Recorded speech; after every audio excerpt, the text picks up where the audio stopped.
भारत माता की, भारत माता की।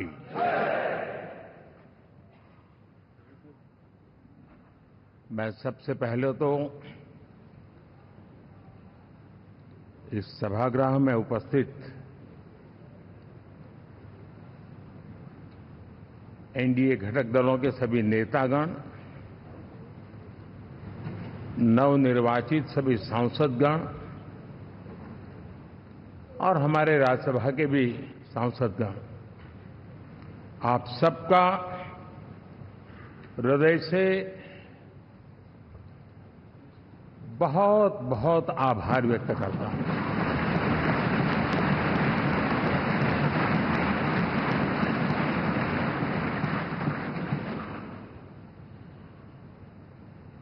मेरे लिए खुशी की बात है कि इतने बड़े समूह को आज मुझे यहां स्वागत करने का अवसर मिला है।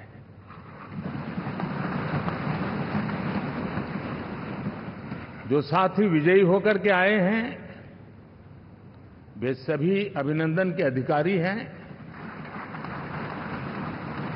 लेकिन जिन लाखों कार्यकर्ताओं ने दिन रात परिश्रम किया है, न उन्होंने दिन देखा न रात देखी, और इतनी भयंकर गर्मी में हर दल के कार्यकर्ता ने जो पुरुषार्थ किया है, परिश्रम किया है, मैं आज संविधान सदन के इस सेंट्रल हॉल से सर झुका करके उनको प्रणाम करता हूं।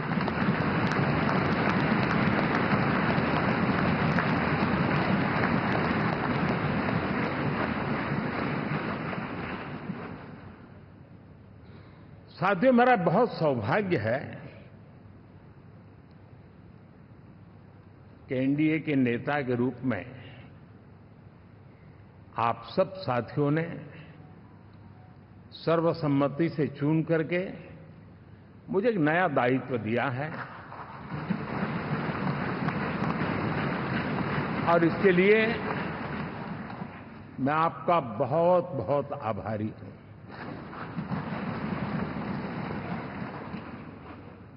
व्यक्तिगत जीवन में एक मैं जवाबदारी का एहसास करता हूं। जब 2019 में इस सदन में मैं बोल रहा था, आप सबने मुझे नेता के रूप में चुना था, और तब मैंने एक बात पर बल दिया था, विश्वास। आज जब आप मुझे फिर से एक बार ये दायित्व देते हैं, इसका मतलब है कि हम दोनों के बीच, हम आपस में विश्वास का सेतु इतना मजबूत है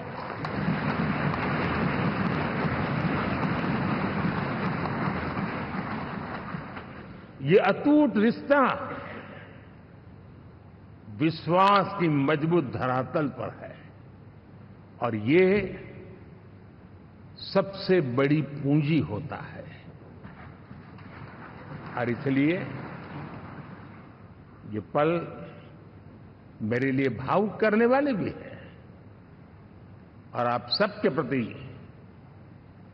जितना धन्यवाद करूं उतना कम है।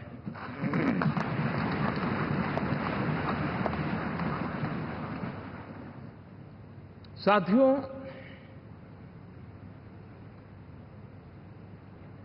बहुत कम लोग इन बातों की चर्चा करते हैं, शायद उनको सूट नहीं करता होगा,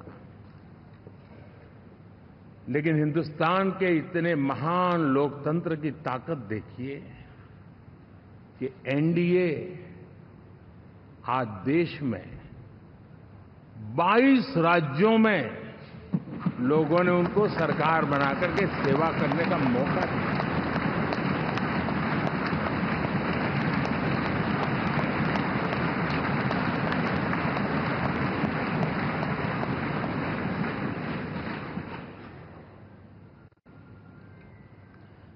हमारा ये अलायंस सच्चे अर्थ में भारत की असली जो स्पिरिट है, जो भारत का आत्मा है, भारत की जड़ों में जो रचा बसा है, उसका एक अर्थ में प्रतिबिंब है।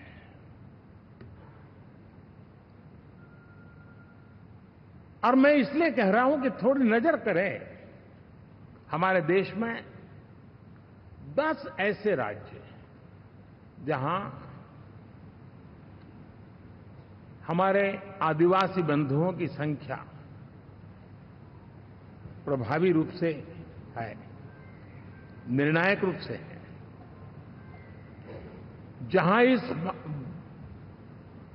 आबादी आदिवासियों की ज्यादा है, ऐसे 10 राज्यों में से 7 राज्यों में एनडीए सेवा कर रहा है।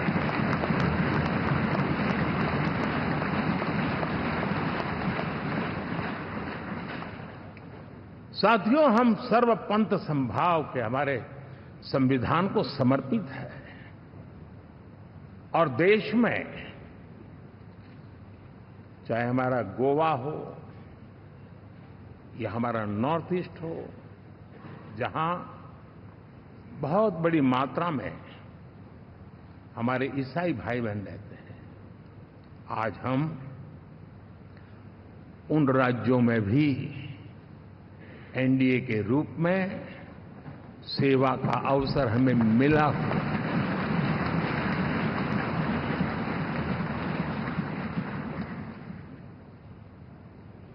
साथियों, प्री पोल अलायंस हिंदुस्तान के राजनीतिक इतिहास में और हिंदुस्तान की राजनीति में गठबंधन के इतिहास में प्री पोल अलायंस इतना सफल कभी भी नहीं हुआ है जितना कि एनडीए हुआ।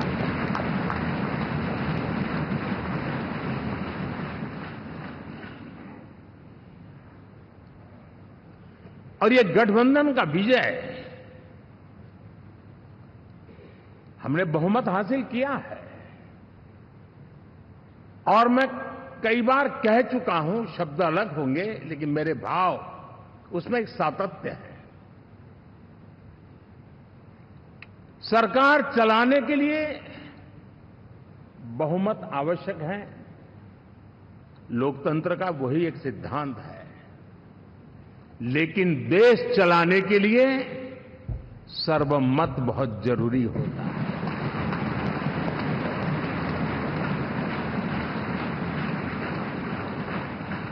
और मैं आज देशवासियों को यहां से विश्वास दिलाना चाहता हूं कि आपने जिस प्रकार से हमें बहुमत देकर के सरकार चलाने का सौभाग्य दिया है, ये हम सबका दायित्व है कि हम सर्वमत का निरंतर प्रयास करेंगे और देश को आगे ले जाने के लिए हम कोई कोर कसर नहीं छोड़ेंगे।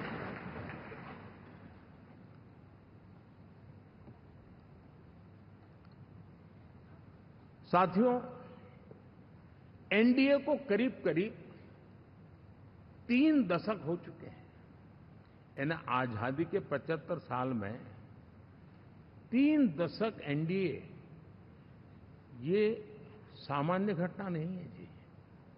विविधता से भरे हुए अपनी लोकतांत्रिक और सामाजिक रचना के बीच में ये 3 दशक की यात्रा एक बहुत बड़ी मजबूती का संदेश देती है।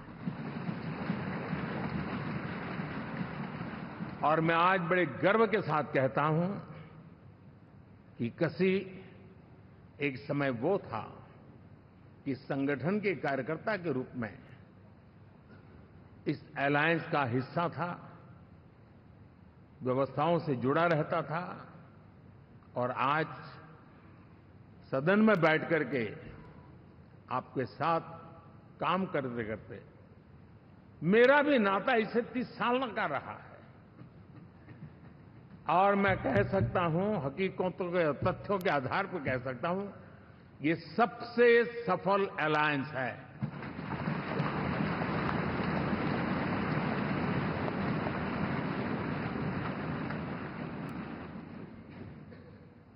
हम गर्व से कह सकते हैं कि 5 साल का टर्म होता है। इस अलायंस ने 30 साल में से 5-5 साल के 3 टर्म सफलतापूर्वक पार किए हैं और अलायंस चौथे टर्म में एंटर कर रहा है।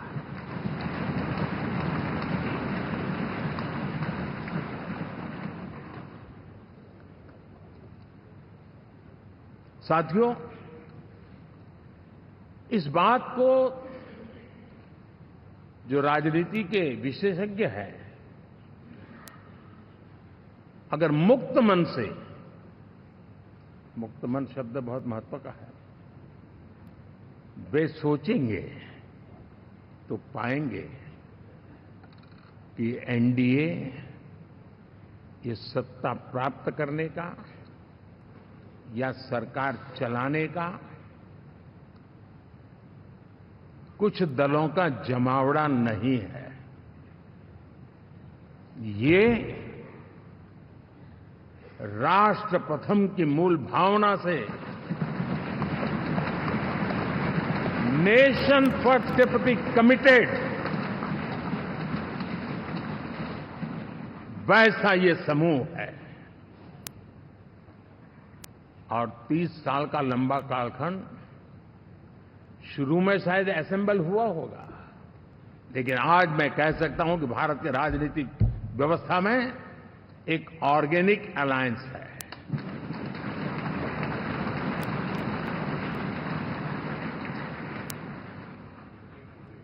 और ये मूल्य श्रद्धेय अटल बिहारी वाजपेयी, श्री प्रकाश सिंह जी बादल, श्री बाला साहब ठाकरे, श्री जॉर्ज फर्नांडिस, श्री शरद यादव, अनगिनत नाम मैं कह सकता हूं। इन लोगों ने जिस बीज को बोया था, वो आज भारत की जनता ने विश्वास का सिंचन कर करके उस बीज को वटवृक्ष बना दिया है।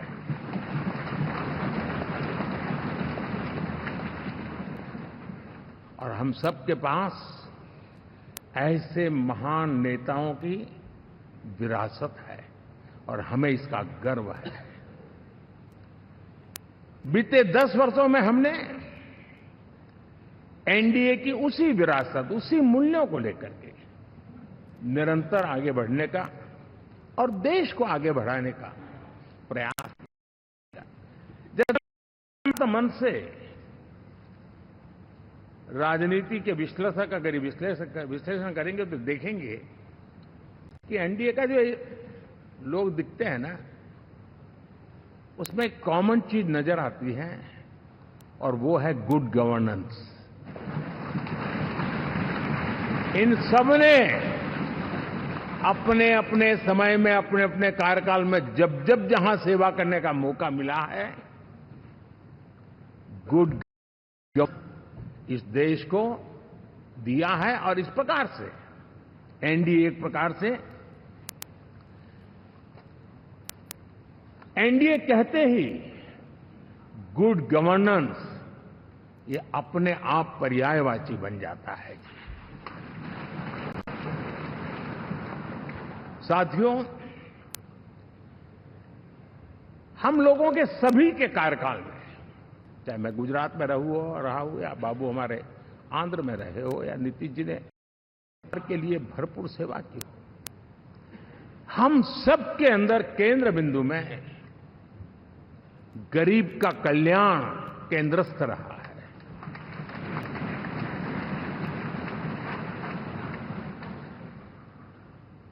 और देश ने एनडीए के गरीब कल्याण के, गुड गवर्नेंस के 10 साल को देखा है। इतना नहीं, मैं कह सकता हूं देश ने इसे जिया है।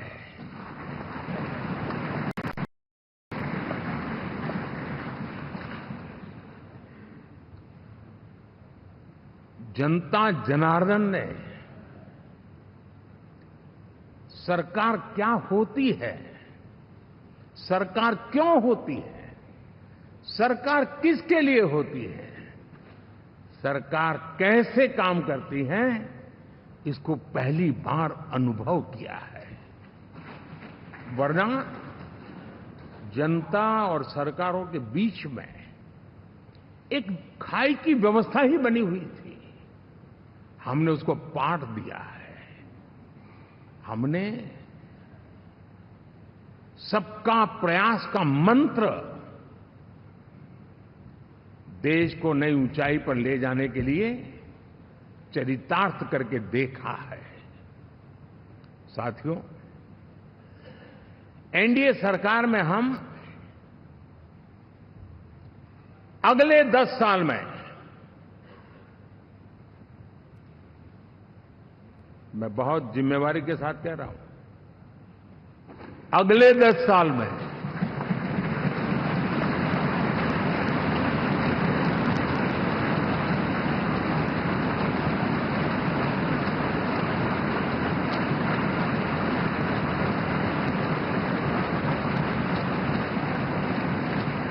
गुड गवर्नेंस, विकास, नागरिकों के जीवन में क्वालिटी ऑफ लाइफ, और मेरा व्यक्तिगत रूप से एक बहुत बड़ा ड्रीम है, मैं लोकतंत्र की समृद्धि को जब सोचता हूं तो मैं चाहता हूं कि सामान्य मानवीय के जीवन में से, और खास करके मध्यम वर्ग, उच्च मध्यम वर्ग, उनके जीवन में से सरकार की दखल जितनी कम हो उतनी लोकतंत्र की मजबूती है।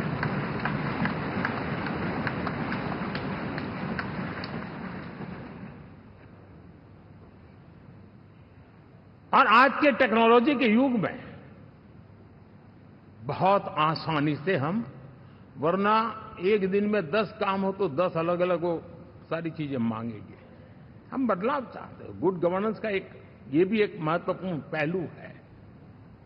लेकिन हम विकास का नया अध्याय लिखेंगे, गुड गवर्नेंस का नया अध्याय लिखेंगे, जनता जनार्दन की भागीदारी का नया अध्याय लिखेंगे, और सब मिलकर के विकसित भारत के सपने को साकार करके रहेंगे।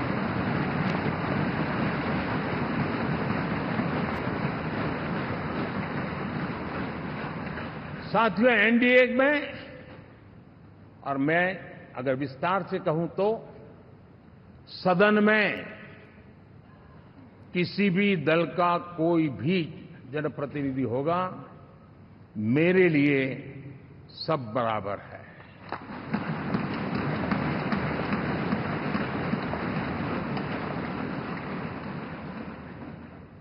जब मैं सबका प्रयास की बात करता हूं तो मैं सदन में भी, चाहे वो लोकसभा हो या राज्यसभा हो, हमारे लिए सब बराबर है। और यही एक भाव है जिसके कारण 30 साल से एनडीए अलायंस मजबूती के साथ आगे बढ़ा है।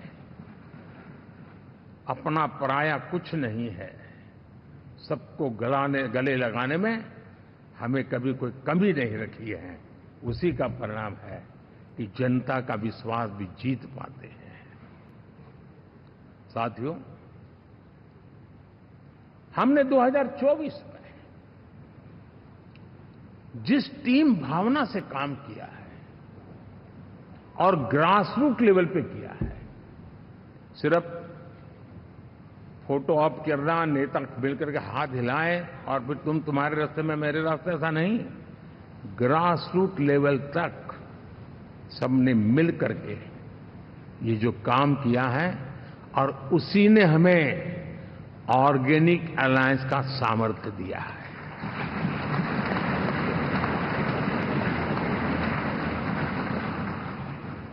एक दूसरे का सहयोग किया है। हर किसी ने यही सोचा, जहां कम वहां हम। अगर कोई कमी है तो मैं आऊंगा, मैं मेहनत करूंगा, लेकिन तुम्हें कमी नहीं रहने दूंगा। जहां कम वहां हम, ये हर कार्यकर्ता ने जी करके दिखाया है, और तभी तो जीत आती है। साथियों, कभी कभी मैं कह सकता हूं कि हमारा 10 साल का अनुभव है, भारत के हर क्षेत्र का और भारत के हर नागरिक का जो एस्पिरेशंस हैं, रीजनल एस्पिरेशंस हैं, वे और नेशनल एस्पिरेशंस, इसका एक अटूट नाता होना चाहिए। इसके बीच में हवा तक गुजर न सके, इतना जुड़ाव होना चाहिए, तब देश आगे बढ़ता है।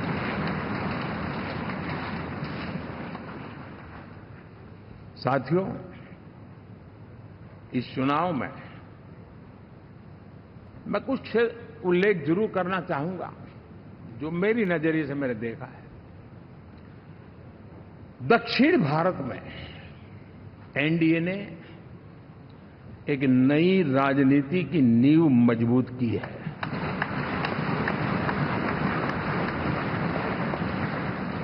अब देखिए, कर्नाटक एंड तेलंगाना, अभी अभी तो इनकी सरकारें बनी थी, लेकिन पल भर में ही लोगों का विश्वास टूट गया, भ्रम से लोग बाहर आ गए और एनडीए को गले लगा दिया। कर्नाटक और तेलंगाना में दोनों जगह।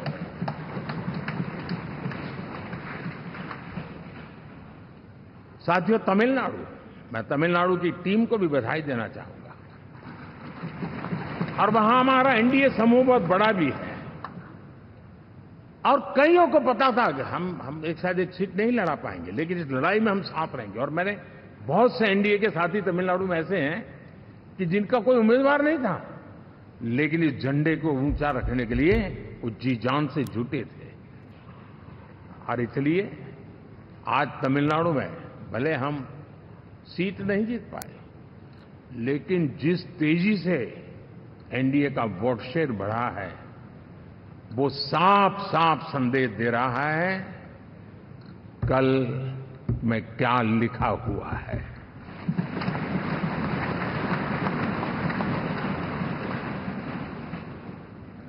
साथियों, पुडुचेरी हो, केरला, हमारे सैकड़ों कार्यकर्ताओं के बलिदान हुए हैं।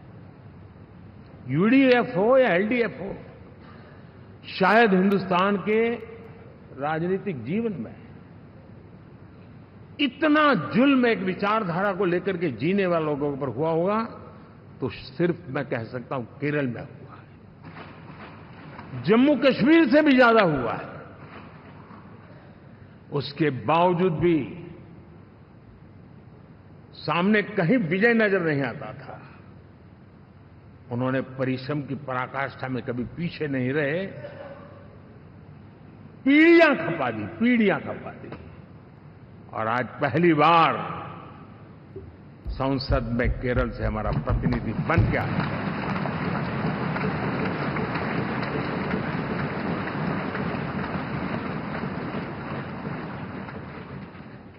साथियों, अरुणाचल में हमने लगातार, हमारी सरकार बनती रही है और भारी समर्थन से बनती है।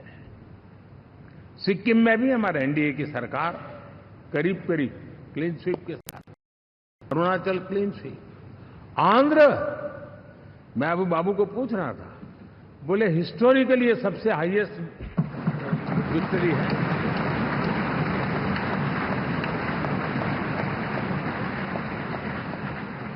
और ये जो यहां दिखता है ना, पवन, ये पवन नहीं, आंधी है।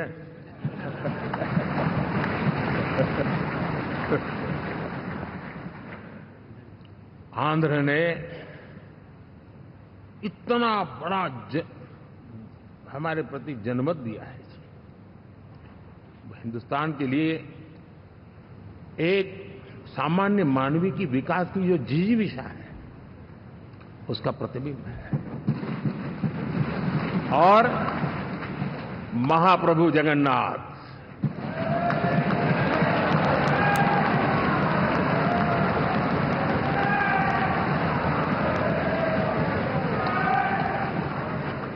और मैंने अनुभव किया हमेशा। मैं हमेशा मानता हूं ईश्वर के अनेक रूप होते हैं, लेकिन जब मैं भगवान महाप्रभु जगन्नाथ जी को याद करता हूं तो मैं हमेशा मानता हूं ये गरीबों के देवता है।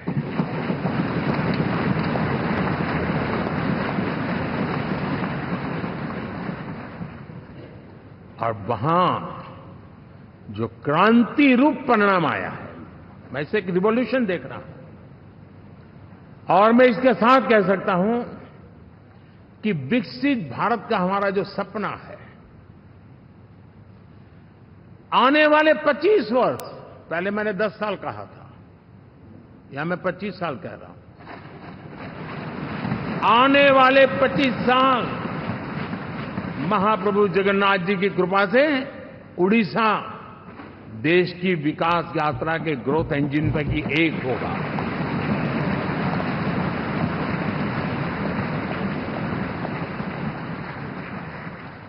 साथियों,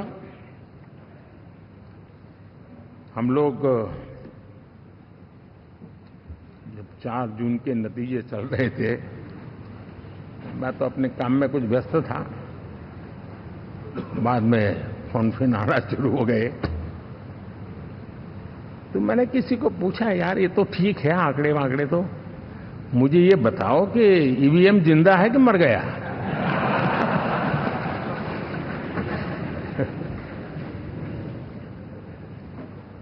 क्योंकि ये लोग तय करके बैठे थे कि भारत के लोकतंत्र और लोकतंत्र की प्रक्रिया के प्रति विश्वास ही लोगों का उठ जाए, और लगातार ईवीएम को गाली देना। और मुझे तो लगता था कि शायद इस बार वो ईवीएम की अर्थी क्या जुलूस निकालेंगे, लेकिन 4 जून शाम आते आते उनको ताले लग गए, ईवीएम ने उनको चुप कर दिया। ये ताकत है भारत के लोकतंत्र की, ये ताकत है भारत की निष्पक्षता की, ये भारत की ताकत है भारत के चुनावी तंत्र की, चुनाव आयोग की। और मैं मानता हूं कि ये आशा करता हूं कि 5 साल तो अब ईवीएम शायद मुझे नहीं सुनाई देगा, लेकिन जब 29 में हम जाएंगे तो फिर से शायद ईवीएम को लेकर के नाचने की शुरुआत करेंगे, क्योंकि इनके सुधरने की संभावना बहुत कम है। आप देखिए, चुनाव के समय मैंने पहली बार देखा, शायद हर तीसरे दिन इलेक्शन कमीशन के काम में रुकावट आए, इसके लिए सुप्रीम कोर्ट के दरवाजे खटखटाए गए, भांति भांति की एप्लीकेशन, और एक ही टोली थी। और लोकतंत्र के प्रति जिनका भरोभार अविश्वास है, ऐसे लोग सुप्रीम कोर्ट का उपयोग करते हुए कैसे रुकावट डाले, इसका निरंतर प्रयास करते रहे। और चुनाव आयोग की ताकत का एक बड़ा हिस्सा अदालतों में, इस पीक आवर्स में, चुनाव के पीक आवर्स में, यानी कितनी निराशा लेकर के ये लोग मैदान में आए थे कि उन्होंने पूरा हमला उसी इंस्टीट्यूट पे लगा दो, ताकि चुनाव के कोई भी परिणाम आए, हम दुनिया के सामने भारत को भी बदनाम कर लें। ये षड्यंत्र का हिस्सा था दोस्तों, और कभी भी देश उनको माफ नहीं करेगा। साथियों, इंडी गठबंधन वाले जब ईवीएम का विरोध करते हैं तो मैं सिर्फ एक चुनाव के रूप में नहीं देख रहा। मैं मानता हूं ये लोग मन से पिछली शताब्दी के सोच वाले लोग हैं, वे टेक्नोलॉजी को हम महत्व न समझते हैं, न टेक्नोलॉजी स्वीकार करने को तैयार है। और ये सिर्फ ईवीएम में दिखाई दिया, ऐसा नहीं, यूपीआई में दिखाया। जब हमने कहा कि हिंदुस्तान के लोग डिजिटल ट्रांजैक्शन करेंगे, फिनटेक की दुनिया में आज हिंदुस्तान का नाम हो गया, मानने को तैयार नहीं। आधार आज देश की एक पहचान बना है। मैं तो देख रहा हूं कि मुझे कई देश कहते हैं कि हमें आधार की पद्धति से आगे बढ़ना है, आप कैसे मदद कर सकते हैं। उस आधार को रोकने के लिए सुप्रीम कोर्ट में बार जाकर के परेशानियां पैदा की। यानी मूलतः ये प्रगति के विरोधी, आधुनिकता के विरोधी, टेक्नोलॉजी के विरोधी इंडी अलायंस हमने देखा है। साथियों, इस देश के लिए ये भी चिंता का विषय है कि विश्व में भारत के लोकतंत्र की ताकत को कम आंकने का प्रयास, और कितना एक्सट्रीम है। मैं दुनिया में ढोल पीट रहा हूं कि हम मदर ऑफ डेमोक्रेसी है, और ये दुनिया में जाकर के बता रहे नहीं हमारे देश में तो डेमोक्रेसी जैसा कुछ नहीं, क्योंकि वो मोदी बैठ गया है, वो एक चाय बेचने वाला यहां पहुंच कैसे गया, कुछ तो गड़बड़ की होगी। ये जो इनकी मनस्थिति है जी, भारत के नागरिकों को चुनाव प्रक्रिया के प्रति अविश्वास पैदा करने का जो उनका षड्यंत्र है, मैं मानता हूं कि अब दुनिया भी भारत के लोकतंत्र की विविधता, विशालता, व्यापकता, गहनता, इन सबको भी जानने समझने के लिए आकर्षित होगी। ऐसे इस चुनाव के नतीजे में देख रहा हूं। साथियों, जब 1 तारीख को मतदान पूरा हुआ और 4 तारीख को काउंटिंग, इस बीच की चीजों को आप देखिए। योजनाबद्ध तरीके से देश को हिंसा की आग में झोंकने का बयान दिए जाते थे। यहां इकट्ठे होना, यहां पहुंचना, यहां करना। कुछ लोग इस चीज को गंभीर नहीं लेते हैं, लेकिन ये बहुत गंभीर है। आप भारत के लोकतंत्र को, पहले उसकी व्यवस्था को अनादर करते हो, अब परिणाम आने से पहले एक ऐसा माहौल बना दो कि बस आग लगा देंगे। हर प्रकार से उन शब्दों का अर्थ यही निकलता है कि उन्होंने देश को उस दिशा में ले जाने का प्रयास किया था। लगातार देश को गुमराह करने का प्रयास किया गया, देश के लोगों को बांटने का प्रयास किया। अरे, चुनाव एक ऐसा लोकोत्सव होता है कि ज्यादा से ज्यादा लोगों को हम जोड़े, तोड़ने के लिए नहीं होता है। लेकिन हर प्रकार से कोशिश यही की गई।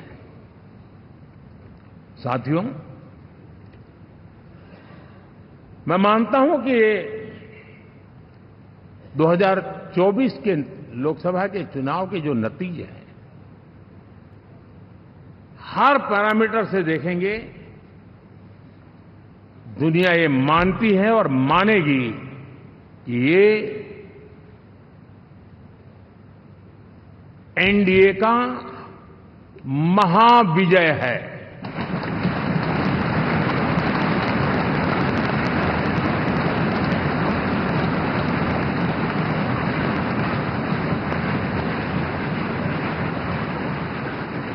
और आपने देखा 2 दिन कैसा चला, जैसे हम तो हार चुके हैं, गए।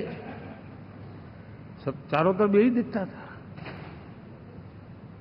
क्योंकि उनको अपने कार्यकर्ताओं का मोरल हाई करने के लिए ऐसे काल्पनिक परेड ये करने पड़ रहे हैं। और साथियों, गठबंधन के इतिहास में अगर आंकड़ों के हिसाब से देखें तो ये सबसे मजबूत गठबंधन की सरकार है।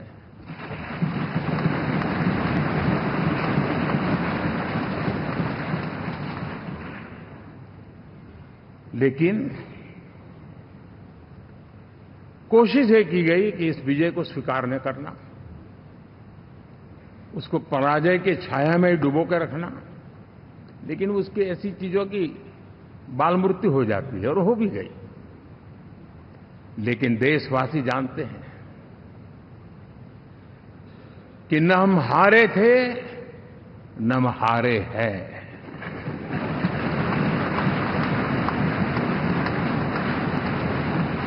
लेकिन 4 तारीख के बाद हमारा जो व्यवहार रहा है वो हमारी वो पहचान बताता है कि हम विजय को पचाना जानते हैं।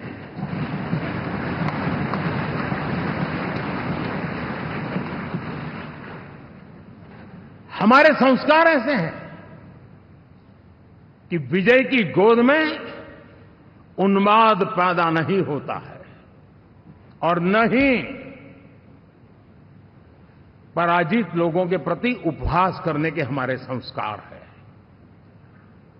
हम विजय को भी पचाते हैं और पराजित का भी उपहास करने की विकृति हम नहीं पालते। ये हमारे संस्कार हैं।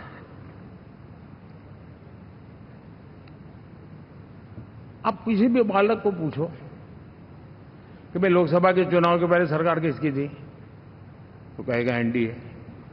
24 के नतीजों के बाद सरकार किसकी बनी, एनडीए। फिर हारे कहां से भाई? पहले भी एनडीए थी, आज भी एनडीए और कल भी एनडीए है।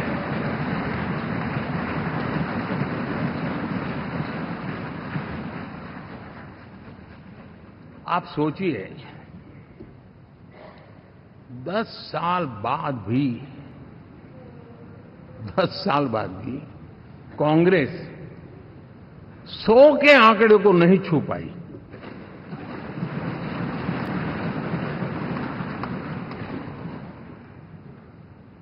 और अगर मैं 14, 19 और 24 3 चुनावों को जोड़ करके कहूं, कांग्रेस के 3 चुनाव जोड़ूं, तो इन 3 चुनावों में जितनी सीटें मिली है उससे ज्यादा हमें इस चुनाव में मिली है।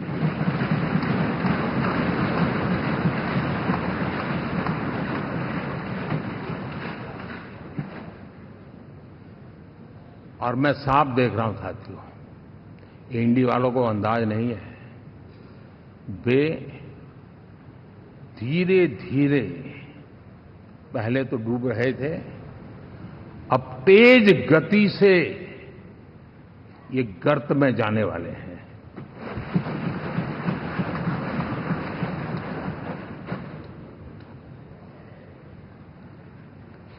साथियों, इंडिया अलायंस वाले देश के सामान्य नागरिकों की जो समझ है, आज भी वो उसके सामर्थ्य को समझ नहीं पाए हैं या समझना चाहते नहीं है। भारत के सामान्य व्यक्ति की भी एक समझ है और जो जमीन से जुड़ा रहता है ना, वो समझ को छूता है, समझता है, पहचानता है, वो वहां नहीं है। साथियों, इन लोगों का जो व्यवहार रहा है 4 तारीख के बाद, मैं आशा करता था कि वे लोकतंत्र का सम्मान करेंगे, लेकिन उनके व्यवहार से लगता है कि शायद उनमें ये संस्कार आए, इसके लिए हमें और इंतजार करना पड़ेगा। और तो मैं ज्यादा कुछ कह नहीं सकता। और ये वो लोग हैं जो खुद की पार्टी के पीएम का अपमान करते हैं, उसके निर्णयों को फाड़ देते थे। खुद की पार्टी को विदेशी मेहमान आ जाए तो उसके लिए चेयर नहीं होती थी। ये सारे दृश्य आपने देखे हैं, ठीक। और मैं समझता हूं कि इन सारी स्थितियों में से हम लोकतंत्र की मजबूती और जनता जनार्दन के प्रति आस्था, इसको हम, साथियों, लोकतंत्र हमें सबका सम्मान करना सिखाती है। विपक्ष में भी जो सांसद जीत करके आए हैं, मैं उनको भी बधाई देता हूं।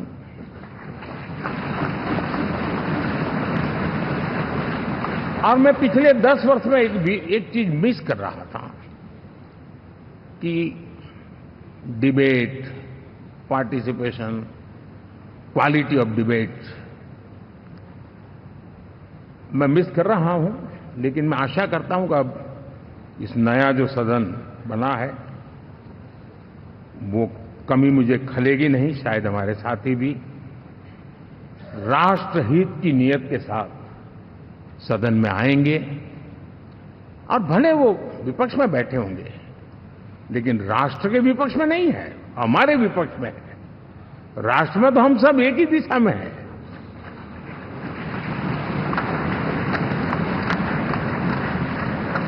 राष्ट्र में हमारा कोई पक्ष विपक्ष नहीं है। राष्ट्र में तो हम 140 करोड़ है और मैं आशा करता हूं कि वो राष्ट्र हित की भावना को लेकर के सदन में आएंगे और सदन को समृद्धि देने में वे कुछ न कुछ योगदान करेंगे। साथियों, 24 का जनादेश एक बात को बार बार मजबूती दे रहा है, बार बार मजबूती दे रहा है कि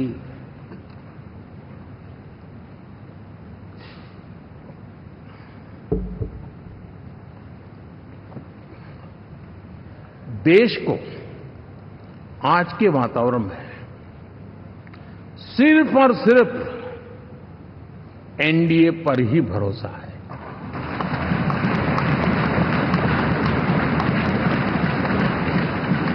और जब इतना अटूट विश्वास है, इतना भरोसा है, तो स्वाभाविक है देश की अपेक्षाएं भी बढ़ेगी और मैं इसे अच्छा मानता हूं और हम सबका कर्तव्य भी मानता हूं। और इन अपेक्षाओं को पूर्ण करने के लिए, और मैंने पहले भी कहा था कि जो 10 वर्ष हमने काम किया है वो तो ट्रेलर है।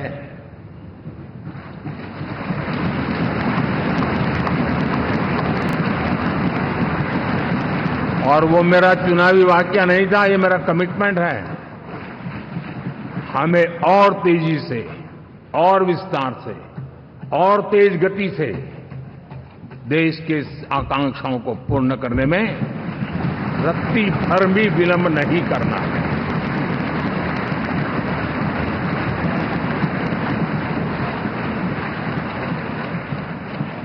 जनता जनार्दन चाहती है हम पहले से ज्यादा डिलीवर करें। जनता चाहती है कि हम खुद ही हमारे पुराने रिकॉर्ड तोड़े। और मैं साथियों एक तरफ एनडीए रखूं, दूसरी तरफ भारत के लोगों के सपने और संकल्पों को रखूं, तो मैं कहूंगा NDA, new India, develop India, aspirational India.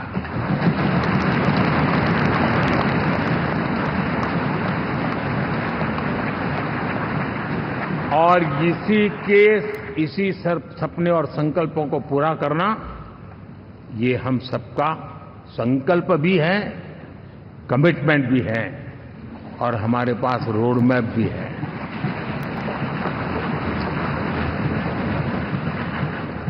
साथियों, एनडीए ने हमेशा करप्शन फ्री, रिफॉर्म ओरिएंटेड, स्थिर सरकार देश को दी है। जब जब हमें अवसर मिला हम लोगों ने काम किया है। उसके सामने कांग्रेस नेतृत्व वाली यूपीए, अब उन्होंने पुरानी अपनी छवि सुधारने के लिए नाम बदल दिया, लेकिन पहचान घोटालों की है।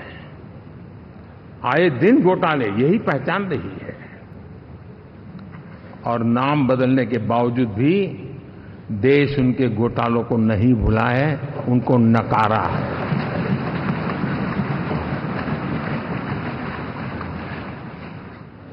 और मैं कह सकता हूं साथियों, इंडी अलायंस वालों ने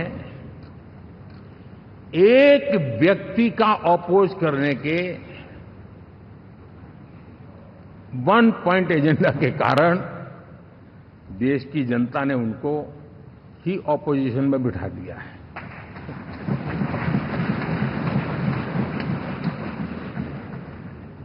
एनडीए विकसित भारत, इस संकल्प को लेकर के चुनाव में गया था। देश के लिए सकारात्मक सोच को लेकर के गया था। देश की युवा शक्ति के सामर्थ्य को समझ करके नए अवसरों को लेकर के देश को आगे बढ़ने की बात लेकर के गया था, जबकि हमारे सामने जो लोग थे वो भ्रम फैलाना, झूठ फैलाना, यही गुमराह करने वाले काम यही करते रहे थे।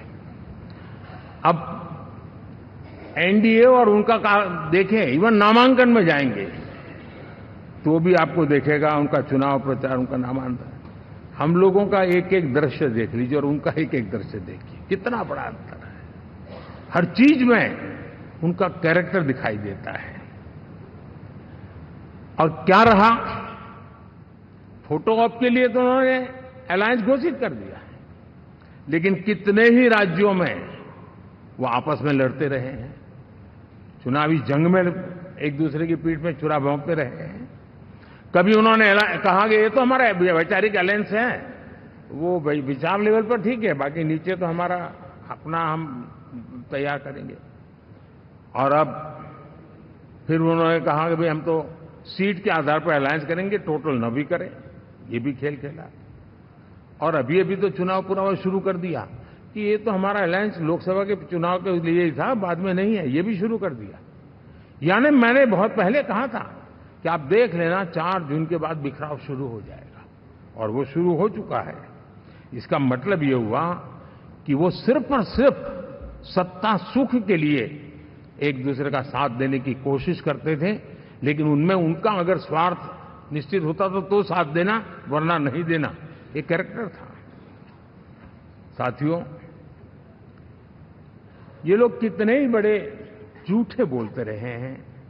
और आप देखिए, चुनाव के समय उन्होंने देश के सामान्य नागरिक को गुमराह करने के लिए जो पर्चियां बांटी कि ये देंगे और वो देंगे और टिकना देंगे, फलाना देंगे, 2 दिन से मैं देख रहा हूं कि कांग्रेस के दफ्तरों पर लोग कतार लगा के खड़े हैं कि ये पर्ची है, 1 लाख रुपया कहां है, लाओ भाई, मांग रहे हैं लोग। यानी आपने जनता जनार्दन की आंखों में कैसे। एबीपी गंगा, खबर आपकी, जुबान आपकी।